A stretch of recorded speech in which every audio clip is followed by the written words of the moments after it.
Today I'm here to convince you that you might not actually hate running. So let's go on a run.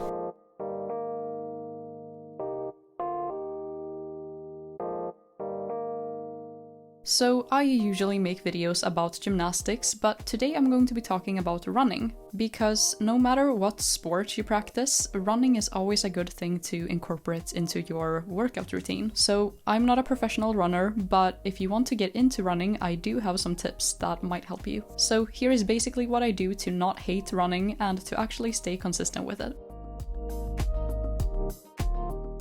So my first tip is to listen to your body, and this might sound like a boring one, but it's actually very important, and I'm going to explain what I mean. So one thing about me is that I never really plan how long I'm going to run, because I just never know exactly how my body is feeling before I actually start running. I think the best way to get into running is to not decide beforehand how long you're going to run or which pace you're going to run at. Just go out and start running, and if you notice that you're feeling extra tired, it's okay to just go for a super short run. You don't need to plan that beforehand, at least not when you're a beginner. And although I do push myself to run a certain pace or distance sometimes, I still usually just let myself run however fast and long as I want to, depending on the day. So listen to your body every time you run, because as long as you stay consistent, you will be making progress with every run. And the specifics of the run doesn't really matter, at least not to begin with. Next up is that you need to find what form of running you like the most, because when people think of running, they are usually thinking long distance, which a lot of people just don't like, and that is pretty understandable. But what you might not have thought about is that you can run in other ways, and what I mean by that is, for example, training sprint intervals instead, because that might just feel more fun to you compared to doing a long distance run. So if you try long distance and you just really don't like it, you can still run, just in a different format. And while I do think you should give long distance running a try at least a few times, there's nothing wrong with you if you just actually can't stand it. Nowadays, I personally usually stick to long distance running, but another format of running I used to do a lot was alternating between walking to jogging to sprinting.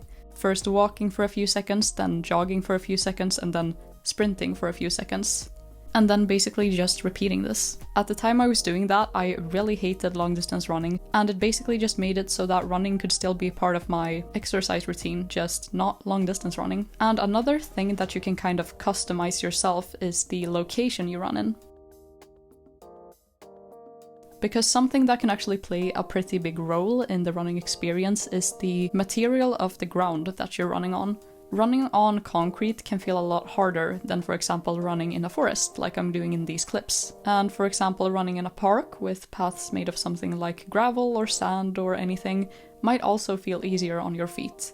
This kind of ground also isn't as dense as concrete, which can actually make you a bit faster since it's kind of bouncier. So if you're a beginner, I'd definitely recommend you try running on something other than concrete, if you can find a good area for that. And with that said, you might not have a problem running on concrete, as long as you have good running shoes, but it's definitely a bit worse for your legs and your feet. So if you find yourself not liking long runs, it might be because you're running on concrete. So I hope these tips kind of gave you some new inspiration of how you can enjoy running more. And if you feel like there's something I forgot to mention, or you have some tips of your own to share, make sure to comment down below. And if you have any questions, make sure to leave a comment as well. But I really hope you enjoyed this video, and thank you so much for watching.